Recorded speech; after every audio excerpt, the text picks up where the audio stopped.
What if I told you a rookie just walked into the most powerful sports league on earth and rewrote the rules? Not with touchdowns, not with trash talk, but with a single line in his contract that has NFL executives quietly panicking behind closed doors. This isn't about a bigger paycheck. It's about something way more dangerous: control. Because while most rookies beg for a chance to prove themselves, Shedeur Sanders showed up with a media empire, brand leverage, and a demand the league couldn't refuse. It's called the Prime Equity Clause. And if you've never heard of it, that's not an accident. Because once you understand what it means, you'll realize this isn't a story about a player signing a contract. This is a story about the most powerful league in the country losing its grip. And it all started with one rookie. Let's get something straight. Shedeur Sanders isn't just Deion Sanders' son, and he's definitely not just some promising college quarterback with flashy stats. He's a walking brand, a fully formed media machine wrapped in shoulder pads. And by the time the NFL came knocking, he wasn't looking for an opportunity. He was looking to leverage one. Most rookies show up to the draft hoping to stay out of the spotlight until they earn it. Shedeur? He brought his own spotlight, his own cameras, his own audience, and told the league, "You need me more than I need you." Crazy, right? Except it wasn't. Because everything about Shedeur's career was built for this moment. From the jump, he was different. While most high school athletes chase clout through rankings and recruiting boards, Shedeur was already producing content like a media CEO. He didn't just go viral, he built pipelines. Mini documentaries, vlog series, behind-the-scenes edits that felt real, sharp, unfiltered, not the kind of puff piece content NFL teams pump out. This was culture. Curated, modern, authentic, and it worked. By the time he committed to Jackson State, yeah, a small HBCU, not a flashy Power 5 school, he broke college football's internet. Why? Because it wasn't just a player picking a program, it was a statement. And it was only the beginning. At Colorado, under the coaching of his father Deion, Primetime Sanders, Shedeur didn't just put up numbers, he dominated the feed. Every throw, clipped and posted, every walkthrough, stylized like a music video. Every locker room moment, packaged, published, monetized. He turned Saturdays into streamable series, and fan bases responded. Not because he played perfectly, but because he understood completely. Today's biggest stars don't just perform, they publish. Shedeur's Instagram isn't just curated, it's calculated. His YouTube channel? Full-scale production. He doesn't just post stories, he builds storylines. And each time he hits upload, millions show up to watch. Not because the NFL said to, but because he earned their attention before the NFL could even touch it. That's why his entrance into the league was never going to be ordinary. Because he's not like the others. He doesn't need the league's highlight reels or PR filters. He doesn't want the league scripting his narrative. He's already writing his own. And here's the part that's twisting executives into knots. By the time Shedeur signed his rookie deal, he had more cultural reach than most NFL teams. Let that sink in.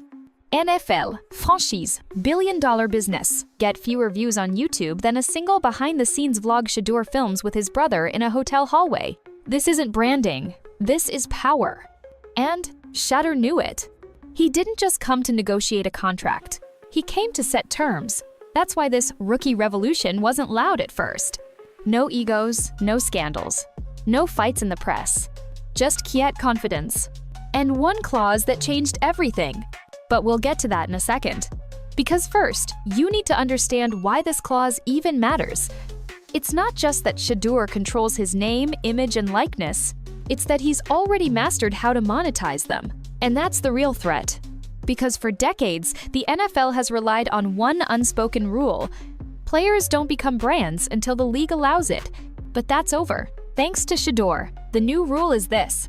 If you've got the presence, the platform, and the people, you don't wait for the league to brand you. You arrive branded. And that alone is enough to shake an empire. So, what exactly is the Prime Equity Clause? It sounds like something buried in legal paperwork you'll never read, right?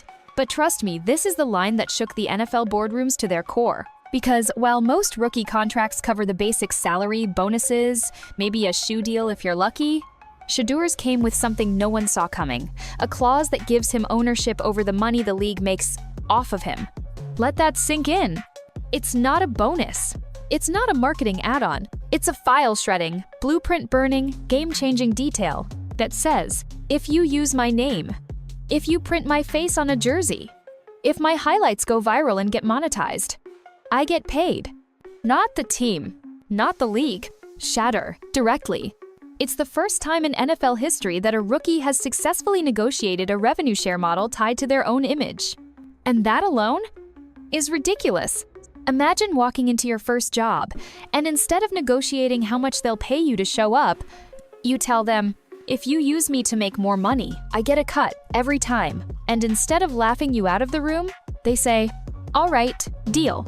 That's not a contract. That's a power shift. Because here's what this clause really says. Shedeur Sanders isn't just playing in the NFL, he's partnering with it. And that distinction? It's nuclear. For decades, the NFL has operated under one golden rule. The league owns the brand, and the players just wear the uniform. They control the story. They cut the clips. They build the hype machine, and every dollar that machine makes, they keep. Players get the exposure. But the equity? That stays upstairs. But Shedeur said, I'm not here to be your product, I'm building my own. And suddenly, the machine breaks. Because every time a Shedeur Sanders jersey sells, he doesn't just smile on Instagram. He gets a direct cut of the proceeds outside of traditional endorsement channels. Marchandise? Split. Sponsorships where his image is used? Split. Game footage turned into monetized media? Split. Licensed appearances, collabs, commercials, ads featuring his face, all lined with a Shedeur tax. And here's where it gets even more wild. Before his first official NFL start, Shedeur had already made over $14 million in brand revenue. $14 million. While most rookies are just figuring out what city they live in. By contrast, his rookie contract with the team is worth $4.6 million. Yeah, his side hustle is nearly triple the paycheck. And it's not some lucky deal, it's the clause.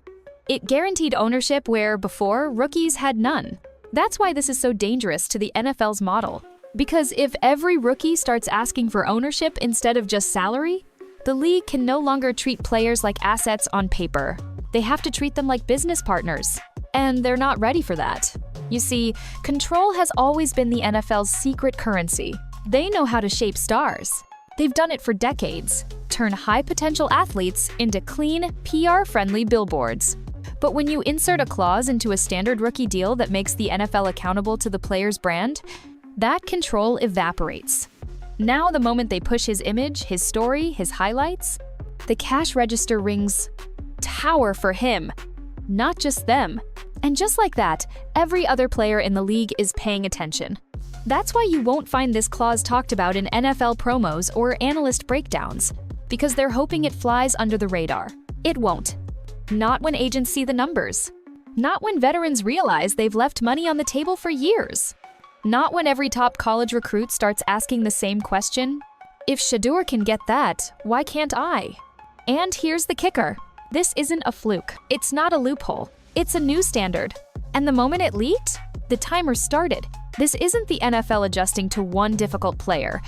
This is a systemic shift, and what comes next might completely rewrite how contracts, branding, and power work across the entire league. If you think this is just a cool contract tweak, you're missing the bigger story. Because behind all the headlines and highlight clips, the NFL isn't celebrating Shedeur Sanders. They're sweating. Quietly. And it's not because he broke some rules, he didn't. It's because he rewrote them and got away with it. This wasn't some privileged quarterback exploiting a one-time window. This was a calculated, intentional move. And the league's worst nightmare is already unfolding. Other players are starting to pay attention. See, the NFL's entire model runs on control. From the moment a rookie enters the league, the blueprint is clear. You sign the contract. You get media trained. You show up, play ball, smile politely, and let the machine do the branding for you. In return, you get a solid paycheck, but almost zero ownership over the brand image that gets plastered across TV, ads, and jerseys. The league owns your highlights. Your team controls your image. The media spins your story. And the money flows up. You're valuable, no one's denying that. But you're not supposed to build your own brand bigger than the league's. You're not supposed to cut your own deals. You're not supposed to control your media.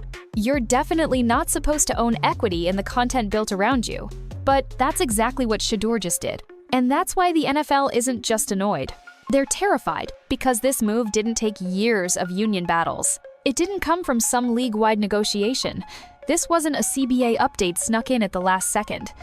It was one rookie, one contract, and one clause that quietly handed him the power the league's been guarding for decades. And there was no protest, no fight, no lockout. Just a quiet yes across the table. And by the time the ink dried, the damage was done. Because here's what that clause actually represents: a transfer of leverage. Think about it. For years, the NFL told players, "You need us. We've got the cameras, the platform, the fans, the resources." But Shedeur flipped that entire narrative. No. You need me. And I come with my own cameras, my own story, and my own audience. And now, that mindset is catching on. Veteran players, guys with endorsements, shoe deals, streaming shows, massive followings, are asking their agents, "Why didn't I get a clause like that?" College stars with million-dollar NIL deals are thinking twice about handing over their branding rights to the league. You see how fast this could spiral? One clause becomes one precedent, becomes one expectation, becomes a flood. And once branding leverage spreads, the NFL loses what it values most: message control. Because let's be real, the NFL has survived everything: protests, lawsuits, scandals, suspensions, injuries, strikes, social media chaos. But the one constant? The league always stayed in control of the story. They decided who got promoted, who got protected, what narratives lived, and which ones quietly disappeared. But not anymore. Shedeur doesn't need NFL films. He has his own production crew. He doesn't need Good Morning Football to tell fans who he is. Just hit post, viral in 10 minutes. And that is what they can't contain. Because if every player can control their own narrative, they can't be manipulated. If every rookie has a built-in audience, they don't need the league's media machine. If every rising star enters the NFL already owning their story, then what value does the Shield even provide anymore? That's the existential crisis. Not just Shedeur's power, but the template he's built. And here's the deeper threat. This power isn't limited to one position, one school, one background. It's scalable. Receivers can do this. Linebackers can do this. Second rounders can do this. Future Hall of Famers can renegotiate versions of this. Shedeur just cracked the door open. And the NFL knows what happens next. Everyone starts walking through it. Let's talk numbers. Because at the end of the day, in sports, in media, in business, money doesn't lie. Before Shedeur Sanders ever threw a pass in an official NFL game, before the cleats touched the field under primetime lights, he had already cleared a $14 million in personal revenue. $14 million. And not from a signing bonus, not from some star-level endorsement. We're talking about money made entirely through the brand of Shedeur Sanders. And that sentence right there is why NFL execs are losing sleep. Because for years, they've built a model where rookies are seen as investments, not entrepreneurs. They're expected to come in humbled, quiet, controlled. Play your part, earn your moment, then maybe the league will market you. But Shedeur flipped that entire pipeline upside down. He didn't wait for the league to tell his story. He sold it first. So how'd he do it? It starts with 3 things: audience, infrastructure, and independence.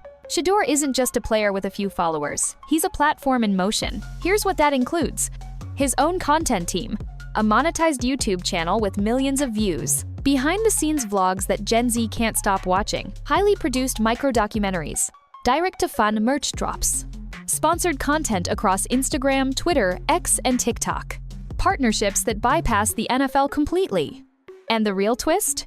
He owns the rights, licensing, and revenue on every frame. That's the power of the Prime Equity Clause, and it's doing exactly what it was built to do. Because while his rookie contract is worth roughly $4.6 million, his independent brand is already eating that number for breakfast. And here's where this gets even more disruptive. Shedeur owns every pixel. His media doesn't get filtered by a league committee. No waiting for PR approval. No editors cutting clips without context. He controls the angles literally and metaphorically. And that's why his numbers are spiking. Every day, fans are tuning in not just to watch a quarterback, but to follow a story. His story. His way. In real time. This is what the NFL doesn't understand yet. Shedeur isn't selling football, he's selling access. Access to how a star is made. Access to his mindset, his workouts, his travel. Access to authenticity in a world of polished press conferences and stiff post-game interviews. And these aren't just empty impressions either. They're converting into cold, hard cash. His merch drops? Selling out in minutes. His jersey? Generated over $250 million in total revenue. And because of the clause, a percentage of that doesn't go to the league. It goes to Shedeur. Think about what that means. One rookie using his own brand image pulled almost $250 million in merch-related sales before Game 1. And that's not just impressive. That's threatening, because when players see that number, they don't think, wow, he's special. They think, wait, why can't I do that? See, for decades, the NFL has built value in a top-down system. The organization makes the content. The team sells the brand. The league owns the highlights. The players get minimal say and even less payout. They've always been treated like high-value assets, not entrepreneurs. But now, one young quarterback just tore a hole in that system. And he didn't do it through media tricks or viral gimmicks. He did it by building a structure around himself. Before the league ever got its hands on him, he didn't walk into the NFL needing their platform. He walked in carrying his own. Fully built, fully monetized, fully scalable. That's why he made $14 million without taking a single professional snap. And that's why older players are pissed. They've played seasons, bled for their franchise, and earned Pro Bowl nods without ever being offered this kind of stake in their own brand. But Shedeur didn't ask. He negotiated it, and he backed it up with receipts. Because that's the real danger. This isn't luck, it's a blueprint. Built on attention, converted to influence, and scaled into equity. The NFL wanted Shedeur to be a name on the roster. Instead, he became his own brand division, with a PL sheet outperforming most players in the league. And if that's possible for one rookie, you can bet it's going to be expected by every high-profile athlete stepping into the draft in the next 5 years. Let's zoom out, because this isn't just about football anymore. It's about identity. It's about ownership. And it's about what athletes are turning into right in front of the league's eyes. For decades, the NFL operated under a simple assumption. The league is the platform. You want attention? Come through us. You want fans? Perform on Sundays. You want brand power? Win Super Bowls, kiss babies at charity events, and smile for the team's social media pages. In return, players got a slice of the spotlight, a carefully controlled, pre-packaged version of exposure that fit the league's brand. But Shedeur Sanders just pulled the plug on that model. He didn't walk into the NFL needing exposure, he brought it with him. He's not waiting for ESPN segments or NFL Films features. He is the feature. He is the camera crew. He is the voiceover, the editor, the promo clip, the viral moment, and the monetization funnel. This is the part that's hardest for NFL execs to grasp. Shedeur is bigger than just a player. He's a platform, not a prospect, not a project, not a spreadsheet asset, a full-fledged brand ecosystem. And every time he posts even something as simple as a walkthrough, a Q&A, or a let's get to work post in his story, the numbers fly. You know how wild that is?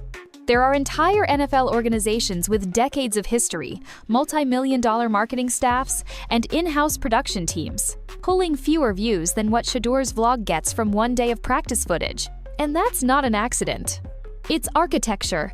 See, traditional teams operate in lag. Everything is scheduled, media-trained, passed through PR channels. Edits take time, clips get filtered, narratives get shaped. But Shedeur skips the middleman. He films, uploads, and posts directly to his audience, full authenticity, no polish, all power. And fans? They eat it up, because they're not just watching a player anymore. They're following a person, a personality, a brand, a creator. And this is where the NFL is already losing control. Because for the league, the narrative has always been everything. They decide who's the good guy, who's the flashy villain, who gets ostracized, who's marketable, and who quietly disappears when the cameras stop rolling. But now, that narrative doesn't live in their hands anymore. It lives on the players' phones. And Shedeur is the prototype. He controls how fans see him. He owns the rights to his own story. He dictates the frequency, tone, and timing of every message he puts out. And here's the dangerous part. He doesn't need the league to amplify anything. His Instagram has more engagement than half the league's marquee accounts. His YouTube subscriber base is more loyal than most team apps. His call to action sells out more merch than NFL-approved campaigns. That's why this isn't a feel-good personal branding story. This is a power transition, from league-first storytelling to player-owned media empires. Just like Steph Curry controls his image in the NBA, just like LeBron dropped an entire documentary outside the league's reach, just like Ronaldo built a global brand bigger than any one club, Shedeur is laying the blueprint for the NFL. The only difference? He's doing it at the beginning of his career, not the end. That's what's blowing everyone's mind. Rookies aren't supposed to be this far ahead. They're supposed to be learning the ropes, taking humble steps, finding their role within the system. Shedeur? He built his own system and stepped into the league already 3 years ahead of the curve. And now, everyone else is watching. Agents are circling. Incoming college players are shifting their entire mindset. Veterans are reevaluating contract negotiations with fresh eyes. Because the truth is, a lot of players have the talents, they just haven't had the model. Until now. And now that the model exists, there's no turning back. Because athletes are no longer just athletes. They're CEOs. They're storytellers.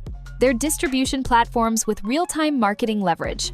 And in Shedeur's case, that leverage is already generating more impact than any press release the NFL could write. Not someday. Not later. Now. And that right there, that's the part that terrifies the league the most. Not just that it's happening, but that it's working. Flawlessly. Boldly. And without permission. When the news first trickled out about Shedeur's contract, about this mysterious prime equity clause, most fans shrugged. Most media outlets didn't even cover it. To them, it just sounded like some flashy legal detail cooked up by a rookie's agent. But then, the numbers dropped. The revenue streams leaked. The vlogs kept going viral. And suddenly, the agent started calling. Wait, did he really get NIL rights in the NFL? They actually signed off on that clause? Can we add something like that to my client's deal? The panic didn't come from the move itself. It came from the possibility that this wasn't a one-time thing, because once a blueprint works even once, it's only a matter of time before others replicate it. And in this case, that replication has already started. College athletes are taking notes. Rookie agents are rewriting negotiation strategies. Veterans with established platforms are revisiting their existing contracts. Everyone's asking the same basic question: why can't I have what Shedeur has? And here's the problem for the NFL. They don't have a good answer.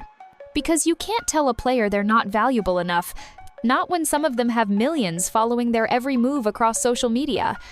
You can't say, "not yet," when Shedeur did it before his first regular season snap. And you definitely can't say that's not allowed, because the prime equity clause was already approved on paper by a franchise. Too late. The precedent has already been set. And now? It's mutating. Let's break down just how fast this is spreading. 1. Draft prep is changing completely. College stars aren't just training for the combine anymore. They're building brand decks, hiring content teams, lining up NIL consultants and YouTube editors before they even declare. Because in 2025, the real flex isn't just a 40-yard dash time. It's showing up to draft day with an audience behind you, merch ready, and brand equity already flowing. They're not asking, what sponsors might notice me? They're asking, what can I own before the league tries to license it? That's a shift you can't undo. 2. Agents are rewriting the playbook. For the first time, agents have something stronger than leverage. They have proof. Proof that equity clauses are possible. Proof that branding independence can be codified in rookie deals. Proof that playing for a team and building outside the team aren't mutually exclusive. And now, they're baking this into negotiations worldwide. Revenue shares from jersey sales, licensing fees tied to name and likeness, full control over personal content, clauses protecting freedom to post, publish, and produce. This kind of language used to get laughed out of meetings. Now, it's the new gold standard. 3. Veteran players are getting bold. Remember the guys who were told to stay in line and trust the system? The ones who smiled for sponsors while the league raked in billions? They're done waiting. Some are going back to their reps, asking if contracts can be renegotiated. Some are building post-career platforms right now, so they're not at the mercy of whatever post-retirement media gig the league throws their way. Shedeur didn't just rewrite the rookie pipeline. He embarrassed the old model. He proved that waiting for exposure is leaving money and power on the table. And now everyone's eyes are wide open. 4. The league can't contain it. Behind closed doors, NFL executives are already brainstorming containment strategies. Yes, that's the actual term being floated in internal meetings. Think about how dystopian that sounds. Containment of player branding. That's how scared they are.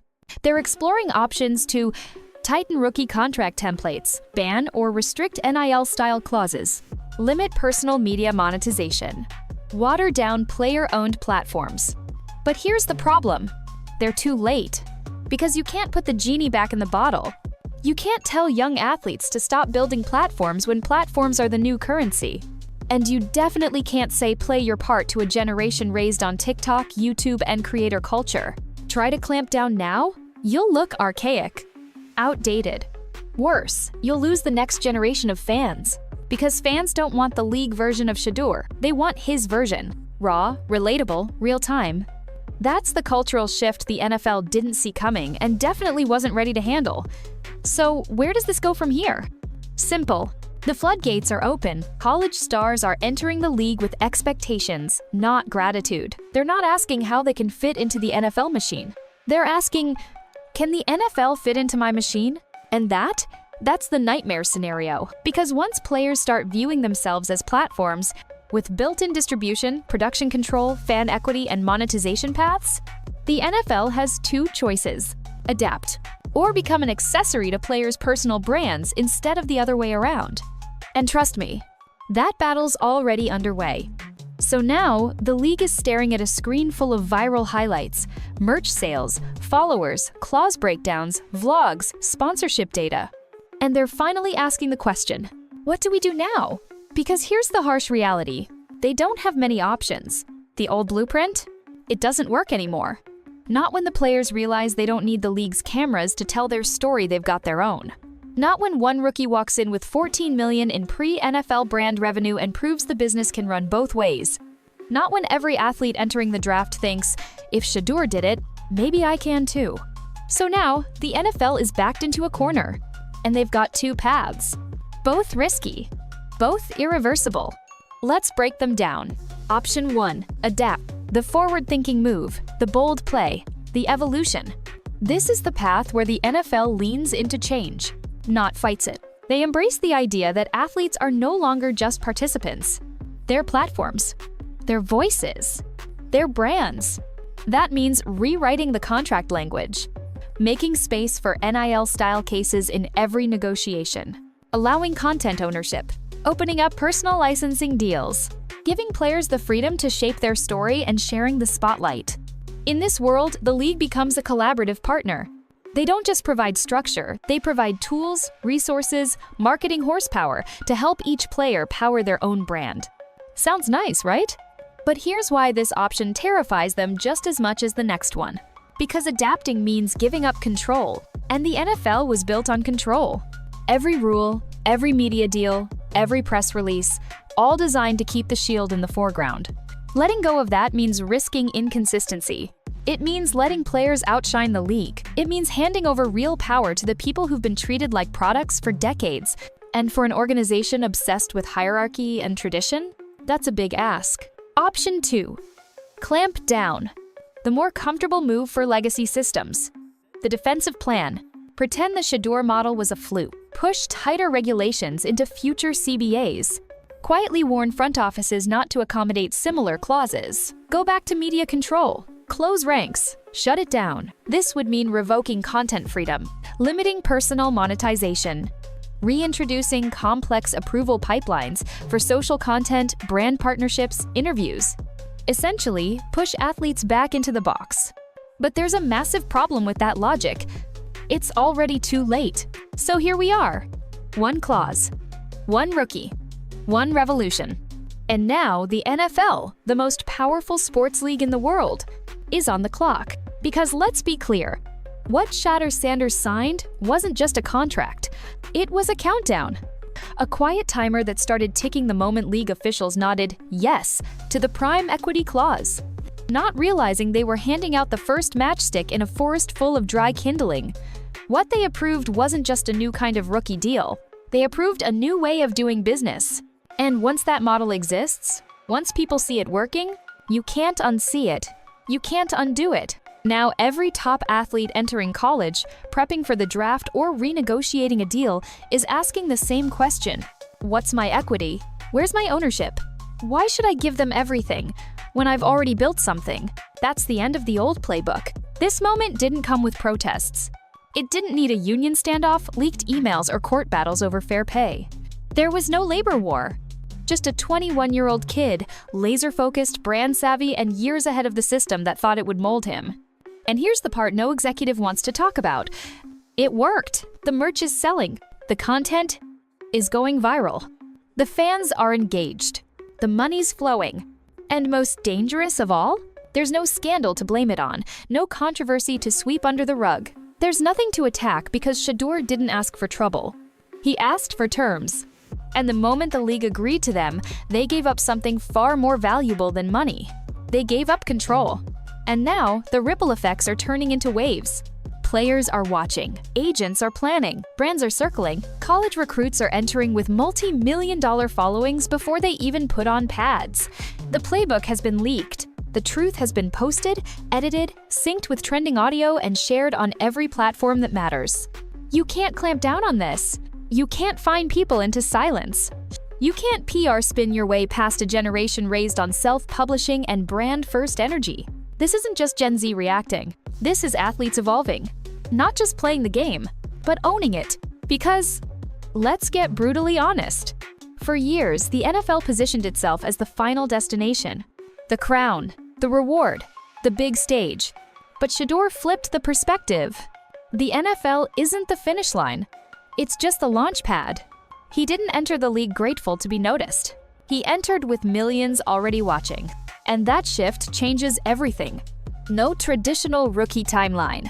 No quiet adaptation phase. No waiting for endorsement deals from above.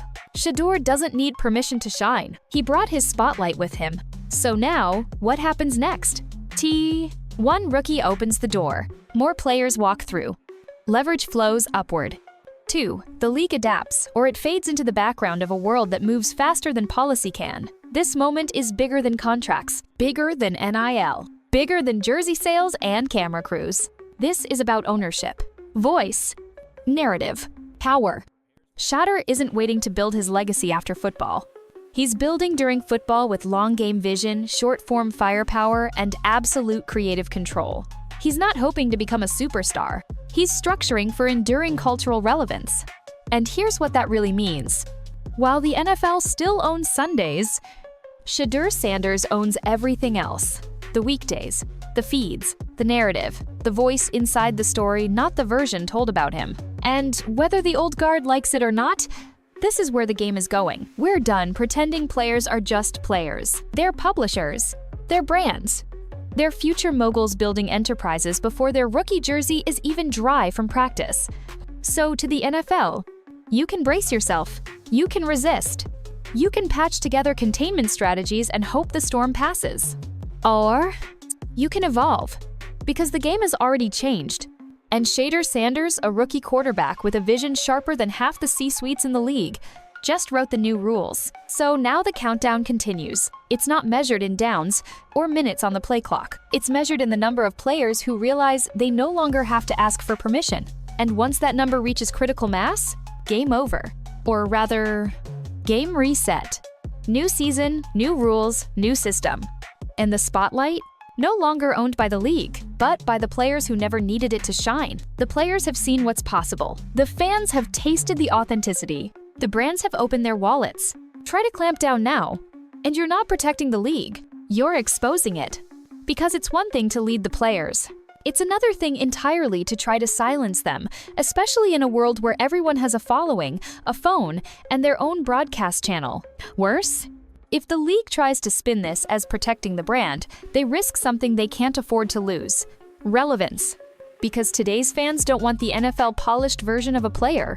They don't want the obligatory pressers or league-approved sound bites. They want Shedeur in a hoodie, walking through a parking garage with a camera guy cracking jokes. They want real. Unafraid. Unfiltered. Unlicensed. That's the kind of connection the NFL used to control. Now? Shedeur owns it completely. And if they try to shut that down, they're not just hurting player relationships, they're alienating fans. They'll look rigid. Old school. Out of touch. The exact thing they've spent millions trying not to look like. So let's review.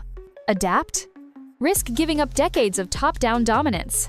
Resist? Risk losing the future core of the sport. There is no middle ground. The league has to pick a side, whether it wants to or not. But here's what no one in those Park Avenue offices wants to admit. Shedeur already made the choice. He walked into the most rigid system in sports and said, "Here's how my business runs." And they said, "Okay." That moment, that quiet approval was the dam breaking. So now the league can build levees. Or get ready to swim. Because no matter how hard they fight, the message has already reached every player with a camera, a mic, and an idea. You can do this too. And once that belief spreads, the era of the platform athlete isn't coming. It's already here.